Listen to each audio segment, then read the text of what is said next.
Hello guys, welcome back to movie marine. చాలా రోజులైంది కదా, ఇంకా గ్యాప్ రాదు. ఎనీవేస్, లాగ్ చేయకుండా వీడియో అయితే స్టార్ట్ చేద్దాం.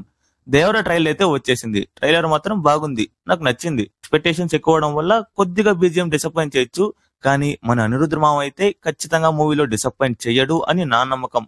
ఎందుకంటే ఇప్పుడు దాకా వచ్చిన ప్రతి సాంగ్ ఫస్ట్ ఇదేం సాంగ్ రా అయ్యా నుంచి ఇది కదరా సాంగ్ అంటే అన్నట్టు ట్రెండ్ అయ్యాయి. ఇప్పుడు ట్రైలర్ లో మీరు కొన్ని నోటీస్ చేయని దాని గురించి మాట్లాడుకుందాం.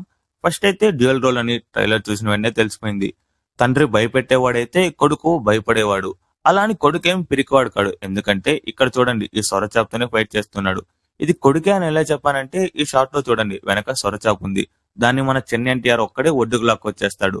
బలవంతుడే కానీ భయస్తుడు అని అర్థమవుతుంది. ఈ షాట్ లో పోలీసులతో ఫైట్ జరిగేటప్పుడు పెద్ద ఎన్టీఆర్ అక్కడే ఉంటాడు, కానీ పోలీసులను కాకుండా వాళ్ళ మనుషుల్నే కొడుతుంటాడు. అది మనం ఈ షాట్ లో చూడొచ్చు. చాలా మంది ఎన్టీఆర్ లాగానే సైఫ్ అలీ ఖాన్ కూడా డ్యూయల్ రోల్ అనుకుంటున్నారు, కానీ కాదు. ఇక్కడ మనం 2 డిఫరెంట్ లుక్స్ అయితే చూడొచ్చు, కానీ హ్యాండ్ మీద టాటూ మాత్రం సేమ్ ఉంది. అది ఇక్కడ మనం చూడొచ్చు. సో డ్యూయల్ రోల్ అయితే కాదు. ఇక్కడ ఈ షాట్ బట్టి నాకు అర్థమైన మ్యాటర్ ఏంటంటే, పెద్ద ఎన్టీఆర్ చనిపోయాక వాళ్ళ కొడుకు ఎలాగో భయస్తాడు కాబట్టి అతన్ని చంపకుండా ఇలా సమస్యలు పెడుతూ ఉంటారు. ఇది జస్ట్ నాకు అనిపించింది. ఎగ్జాక్ట్ గా ఏంటో మనం మూవీలోనే చూడాలి. అండ్ మెయిన్ ఈ కుస్తీ పోటీ లాగా జరగడం ఇక్కడ కూడా మనం చూడొచ్చు. చిన్న ఎన్టీఆర్ బరిలోకి దిగడానికి కూడా భయపడతాడు, కానీ కొన్ని సిచ్యువేషన్స్ వల్ల దిగాల్సి వస్తుందేమో. ఇక్కడ ఆ బరిలో గెలుస్తాడు కూడా. ఐ థింక్ ఈ కుస్తీ పోటీ లాగా జరిగేది మెయిన్ ఫ్యాక్టర్ ఏమో. లైక్ అందులో గెలిచిన వారే ఆ ఊరికి నాయకుడు. అలా ఈయన క్యారెక్టర్ ఏంటో నాకు ఒక ఐడియా ఉంది ట్రైలర్ చూశాక. అంటే పోలీస్ అని అర్థమవుతుంది, కానీ ప్రకాష్ రాజ్ గారి క్యారెక్టరే ఏ ఐడియా రాలేదు. ఎందుకో ప్రకాష్ రాజ్ గారి క్యారెక్టర్ ని ఎలివేషన్స్ కోసం మాత్రమే అన్నట్టు అనిపిస్తుంది. వాయిస్ ఓవర్ కూడా కొద్దిగా కేజీఎఫ్ ఇన్స్పిరేషన్ ఏమో అనిపించింది.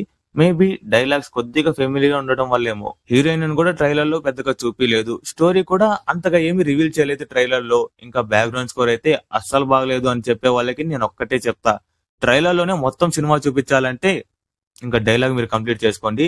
ట్రైలర్ లోనే విజువల్స్ బాగున్నాయి, ఎడిటింగ్ బాగుంది, కలర్ గ్రేడింగ్ బాగుంది, ట్రైలర్ కట్ బాగుంది, ఆ స్టోరీ సెటప్ చేసిన బ్యాక్ డ్రాప్ బాగుంది. ట్రైలర్ లోనే ప్రతి ఒక్క టెక్నీషియన్ వర్క్ కనిపిస్తుంది. ఓవరాల్ ఒక మంచి ట్రైలర్. ట్రైలర్ ని చూసి స్టోరీని గెస్ చేయడం అంతా వేస్ట్. ఎందుకంటే మనం గెస్ చేసేది ఎప్పుడు అవ్వదు. ఒకవేళ అయినా ఆల్రెడీ మనం గెస్ చేసిందే కాబట్టి మనకి థియేటర్ లో ఆ ఫీల్ రాదు. సో అటు హై ఎక్స్పెక్టేషన్స్ కాదు, ఇటు లో ఎక్స్పెక్టేషన్స్ కాదు. నార్మల్ ఎక్స్పెక్టేషన్ తో మూవీకి పోదాం, ఎంజాయ్ చేద్దాం, సెలబ్రేట్ చేద్దాం, మూవీని సక్సెస్ చేద్దాం, టీఎఫ్ఐ ని బాగుండేటట్టు చూసుకుందాం. సో అంతే గైస్, మన కంటెంట్ నచ్చితే యూట్యూబ్ లో ఎలా సపోర్ట్ చేయాలో మీకు తెలుసు, అలా కానీ చేయండి. ఇలాంటి మరిన్ని మూవీ అప్డేట్స్ ఇంకా రివ్యూస్ కోసం follow movie marine. Thanks for watching.